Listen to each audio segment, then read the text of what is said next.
রাজ্যে হবে যুবসাথী প্রকল্পের ক্যাম্প। সেই ক্যাম্পে গিয়ে জমা করতে হবে যুবসাথী প্রকল্পের আবেদনপত্র, এমনটাই জানানো হয়েছিল প্রশাসনের তরফ থেকে। সেই মতো উত্তর 24 পরগনার দত্তপুকুর 1 নম্বর ব্লক গ্রাম পঞ্চায়েতে ক্যাম্পে চলছে লক্ষ্মীর ভান্ডার ও যুবসাথী ফর্ম ফিল আপ। সকাল থেকে সেখানে ভিড় বাড়ছে, স্থানীয়দের ফর্ম ফিল আপ করে জমা দিচ্ছেন তারা। সেখানে উপস্থিত ছিলেন বারাসাত 1 নম্বর ব্লকের বিডিও রাজীব দত্ত চৌধুরী ও বারাসাত 1 নম্বর ব্লকের সভাপতি হালিমা বিবি। তিনি বলেন, মুখ্যমন্ত্রীর এই জনদরদি প্রকল্প বেকার যুবক যুবতীদের আগামী দিনে পথ দেখাতে সাহায্য করবে এবং ফলপ্রসূ হবে। দুই বোন আছে,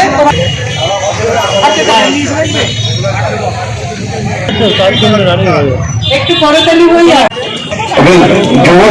মুখ্যমন্ত্রী সময় মতো ঠিক সময় মানুষের আমার যুবক ভাইদের পাশে দাঁড়িয়েছেন।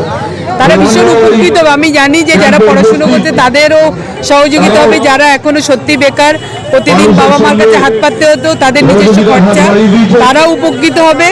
এবং যারা যতদিন এখনো কাজ না পাচ্ছে, এটা একটা বিরাট আর্থিক সহায়তা। মানে তাদের জন্য তো ভালোই হবে। এখন কি এখন আমি ডে লেবার একটা দোকানে কাজ করি। অত্যন্ত মানবিক, ওনাকে অসংখ্য ধন্যবাদ। উনি রাজ্যের বেকার যুবকদের জন্য যেটা ভাবনা করেছে, এটা অত্যন্ত ধন্যবাদ জানাচ্ছি ওনাকে, মুখ্যমন্ত্রীকে।